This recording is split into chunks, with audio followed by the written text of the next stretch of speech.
We have these achievers who have come to us from all parts of our country and we want to hear their stories. इनकी कहानी, इनकी जुबानी. तो सबसे पहले शुरुआत करते हैं Sameera Reddy, a personality who needs no introduction. What has now brought you here is one singular achievement, which is that she leads an enormous campaign called Imperfectly Perfect. And this is a campaign about women who suffer body shaming, mental health issues, postpartum depression, bullying, and all the other things that keep you from being winners. Sameera Reddy, सुनते हैं आपकी कहानी, आपकी जुबानी. First of all, thank you. That is an exception. I wish I could hear that every morning. It would really help me get up and fight. And I say this every day to myself. People ask me, how are you so confident, right? Aren't you worried about the fact that you're aging? Or you're not like, a slim figure? Or the fact that at one point in my career, I was so interested in what everybody thought of how I should look, because there's a box that we all try to fit. And for years I tried to fit that box. But today I think, in fact, somebody asked me, you're a movie star. I said, I don't look at myself as a movie star. I look at myself as a woman trying to make a small difference in a world that I caved into for many years. I try to live a life, I try to keep it up, and I try to extend my shelf life. Have you heard this before, ladies? We have a shelf life. We have a shelf life to achieve, to have children, biological clocks. If a man ages, he's sexy with that gray hair. We get one gray hair, it's like butti ban gayi. That's news. Oh, yeah? So I'm saying that the future is today of standing tall and trying to make a small difference to any woman out there listening. And whether it's postpartum, whether it's a 16-year-old looking at someone like me on screen and saying, I need to look like that, I need to have that size and that face and that skin and that hair. I need to be that change for her. Because when I looked around, when I came back and I saw social media, which for me quite a scary place. I mean, for all age groups. And I said, there is nobody saying it's okay to just look like yourself. Everyone's saying, I wake up in the morning, I look so amazing. It's not amazing. And that's where the story began. Yeah, it's good to be yourself because everybody else is taken, right? Well, it's everybody uses the word flaw. You're flawed because you don't look this way. I'm like, your flaw is what makes you unique, which becomes your superpower. Mental health, which was earlier a taboo, is now on the table. It's no more, I think, a subject which can't be discussed. How did you reach this particular mission? Because I think when I suffered postpartum depression and I didn't realize what I was going through, because everybody told me, oh, you're going to bounce back. You have to bounce back. What do you mean you have to?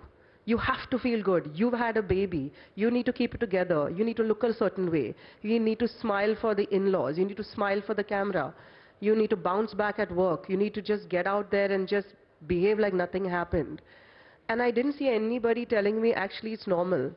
Today, what I'm trying to do is just tell women out there that if you are going through hormonal changes at any age, it's normal. So don't sit, and I didn't see any person out there being like a beacon of hope that it's okay to just, change sizes or not go back to who you were. Women need to redefine. We need to evolve, and we need to be told that that is the powerful thing. Not sticking to a certain way and saying the powerful thing is going back to that because it's safe. The fear of not being in that safe space is what I'm trying to break and say that's okay. And in fact, you're heading to a place which is going to be much better if you just believe in it. The next personality is a young lady who was the youngest female pilot to fly a Boeing 777 in the world. Wow. Captain Zoya Agarwal. She became the youngest woman pilot from India to fly and train on a Boeing in 2013. That was 10 years back. Then she became the youngest woman commander to pilot a your aircraft all the way from San Francisco to Bengaluru, which is one of the world's longest commercial air routes, over the North Pole 2 years back. So many firsts to your credit, Captain Zoya Agarwal. Welcome on board. Well, thank you for such a stellar introduction. I think for me, more than my name Zoya, this all accomplishments rather are for every single girl who sees me in that uniform and he says, अगर वो कर सकती है तो मैं भी कर सकती हूँ. मुझे भी वही बनना है. Because that is how we can change the paradigm of the society and the world. Because where I came from when I was 8 years old, I had to struggle to fight against the thought processes, the society, the world around me. Why does a child have to fight for her basic right to follow her dreams, to live her life? That is our fundamental right. So that is the world that I want to envision and create for our future generations, which is why I'm really happy I'm able to be that 0.00001% of the drop in the ocean to make the whole ocean of women empowerment, not only in India, but the whole wide world, so that Bharat ki beti can do anything they want and anything they feel that, you know, they want to fly, they can fly high and pretty much get to any place they want. Because my journey was such that when I joined Air India, I was amongst a handful of girl pilots and the youngest. From there, Air India was always an equal opportunity employer. So the women empowerment was such a, you know, amazing thing that we always saw the airline doing for every single employee of theirs. We were given equal opportunities to rise, and from there, where I was amongst a handful of girl pilots in the whole population, today we have an astounding 15% of women pilots, which is amazing. And we also are the highest in the world, which is 12.4%. India is at the topmost point. So we are leading the world's statistics for women commercial pilots, and I'm super happy about all the Indian girls doing India proud. We now move on to a person who is coming from the land of the rising sun. Please welcome Rita Singh from Arunachal Pradesh, an engineer who turned an entrepreneur and set up and founded the Nara Aba Winery. This is in her hometown, Hong Village in Zero Valley. And it has been a long journey for her, but she's made such a huge impact in her community, helped out thousands of people, farmers, to realize their potential, have better earnings, better opportunities towards a better life. And if I have to read out the list of awards she has received, including one from the Honorable Prime Minister a couple of years back, then that list will run into a few pages. Rita Singh, आपकी कहानी, आपकी जुबानी. Good evening, ladies and gentlemen. And I'm really feeling very privileged and honored to be here this evening. And thank you to our very charming host today. So my name is Rita, and I'm an engineer by qualification. And I was working in a government department in my state government for many years. I started working at the age of 19. That's because I had to fund my own studies. So I started working very young. And then after that, also I got married early because I had a job, and then there's a norm that you have say a secured career, so you had to get married, and then I had children. Today my daughter and my husband, they are there, right here. They're watching me. And I must say that as a child, just like the previous speaker had said, I had that one quality in me that I always wanted to excel in whatever I do. And then sometimes, not only, many a times, when I look at people doing certain things, the things that seems to be good, I felt within me that I could have done better than, something that had come out. That feeling I had. And luckily for me, there was no any kind of restrictions from me from home. My parents, they had given me good education. Thanks to the Christian missionary schools that were there in our place, I studied in Assam, although I'm from Arunachal. And then Yes, I was working, had a comfortable job. But then, like, my place, Zero Valley, a lot of, we are, culturally, we are an agrarian by nature. And then a lot of kiwi fruits were grown in our place, and kiwi fruits were brought by the state government department to our place. And farmers had cultivated lots, but then with a lot of investment and hard work, they grew the fruits, but then there were no market because roads were not good, and people in India and even in our place, they were not aware of these exotic fruits that were there. And that was a time that me and my husband together, we brought out the idea of having a winery on our own. So that's how, like, from 2017 now onwards, we made wines out of kiwi, and we are apparently the first in the country to make wine out of kiwi, fresh and organic kiwi fruits. And now we have ventured into many other variants of fruits. And recently I've been to Shark Tank India too, and have had a very nice experience there too. So that's all my journey, and so far.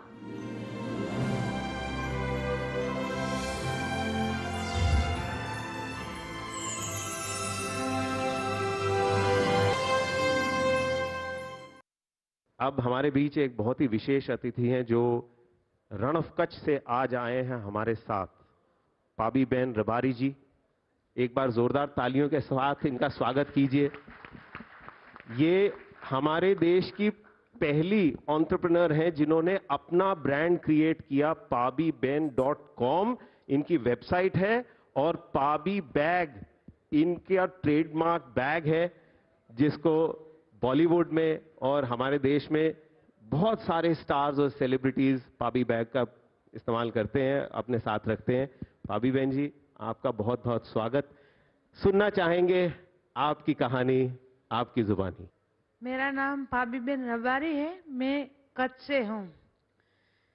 मेरी जो सफर है वो मेरे बचपन से शुरू होती है, क्योंकि हमारा रबारी समाज का जो मूल व्यवसाय है भेड़ बकरियां चराना। तो मेरा पापा भी भेड़ बकरियां चराता था, तभी मेरी 5 साल की उम्र थी। तो कच्छ में सबसे ज्यादा पानी की कमी थी। आज तो बहुत उद्योग आए हैं कच्छ में, नर्मदा भी आए हैं, लेकिन हम जब छोटे थे तभी पानी नहीं थे और बारिश भी कम होती थी।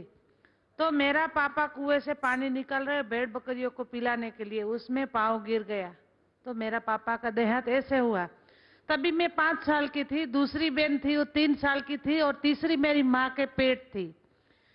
तो मेरा पापा एक्सपायर हो गए, तो सबको ऐसा हुआ कि ये हुआ। लेकिन जब मेरी तीसरी बहन का जन्म हुआ, तभी हमारा घर का एकदम माहौल बिगड़ गया। सबको ऐसा लगा कि बेटी आई, तीसरी भी बेटी आई। तो मैंने सोचा ऐसा है समाज में, क्योंकि वो 5 साल की उम्र में मेरे को पता चला कि सबको बेटा चाहिए, बेटियों का कोई महत्व नहीं रहता। तो मेरी माँ 1-2 साल तो घर में ही रही, और उसके बाद बाहर कमाने के लिए गई। मेरी माँ तो पढ़ी लिखी थी नहीं। बाद में हम जैसे तैसे 4 कक्षा तक पढ़े, तीनों बहना। जब 4 कक्षा तक पढ़े तो पाँव में चप्पल नहीं था, माथे में रबर नहीं थी, और पढ़ने के लिए दफ्तर नहीं थे। कॉटन की 5 रुपये की थैली लेकर हम पढ़ने के लिए गए थे। ऐसे 4 कक्षा तक पढ़े, और 4 कक्षा तक जब भी मैं पढ़ी तभी मेरे को पता चला कि पढ़ना चाहिए। लेकिन गांव में पढ़ने का था नहीं, पास में गांव था, उधर पढ़ने का था मुफ्त में, लेकिन उधर जाने के मेरी माँ के पास भाड़े नहीं थे, क्योंकि हमारी आर्थिक परिस्थिति बहुत खराब थी। ऐसे हमारा बचपना था। Our next guest, Dr. Geeta Manjunath, the founder, Chief Executive Officer and Chief Technical Officer of Niramai Health Analytics, who has led her company to develop a breakthrough solution based on artificial intelligence for early stage detection of breast cancer. Please welcome Dr. Manjunath, and I must add that she is also the holder of 18 United States patents. What an achievement. Thank you so much.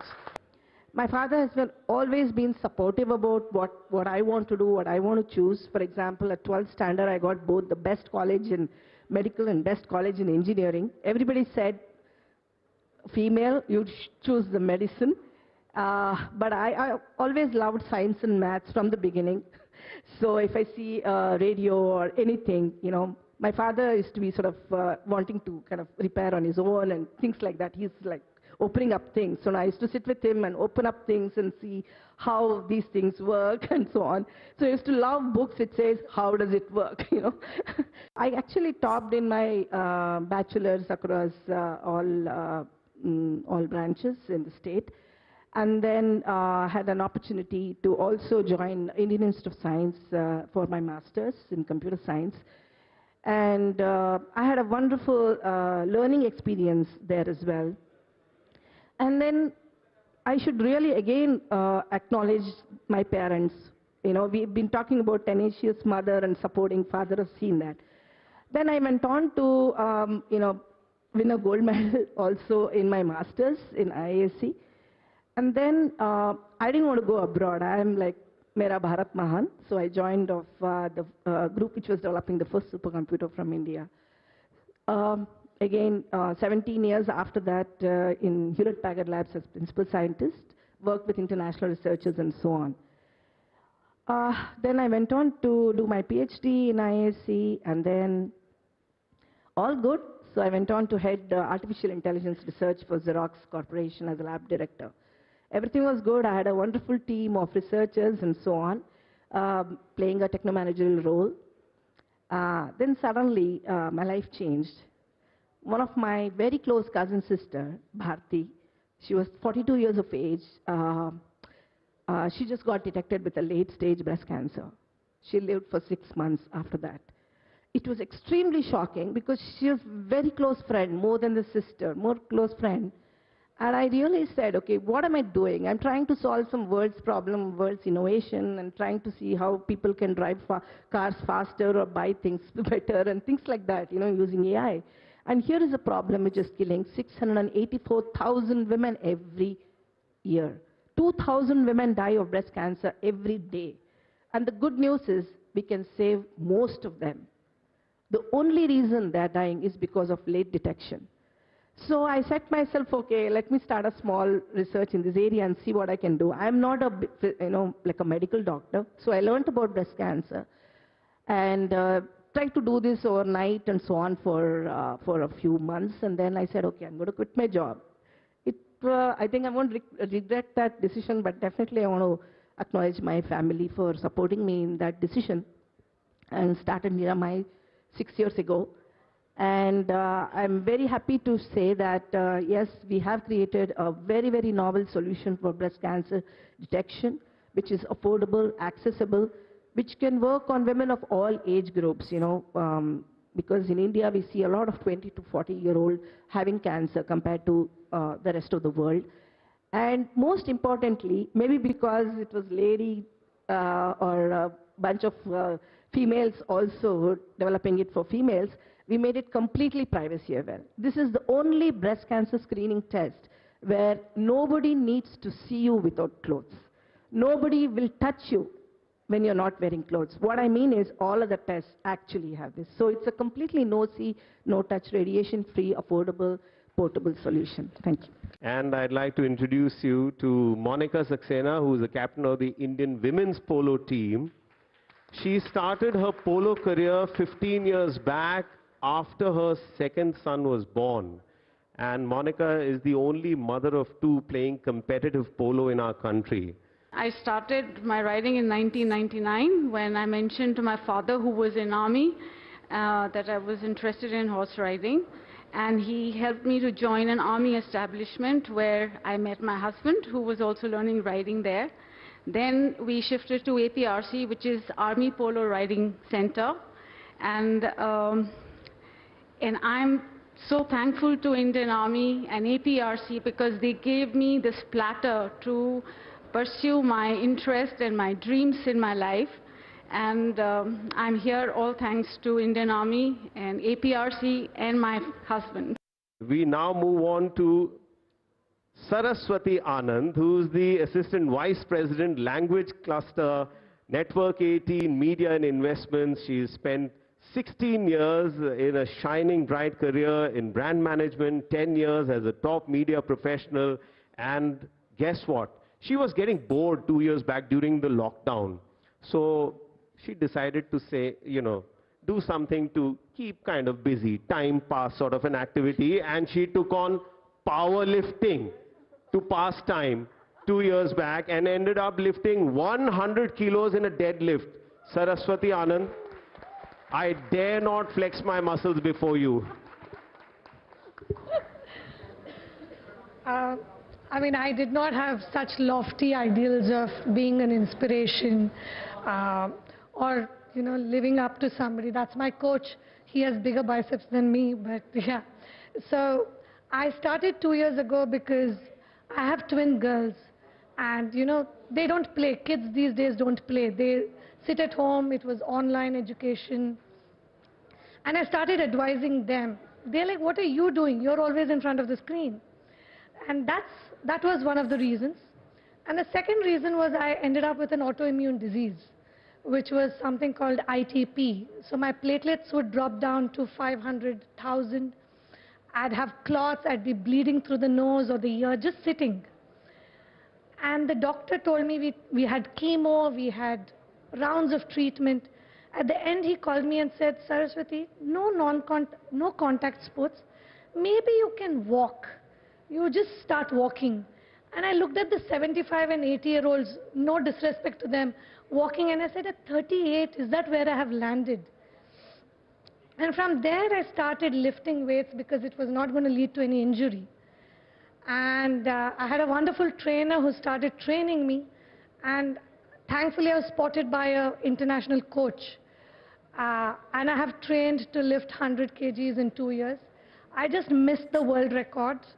But I know I'm going to go back for it.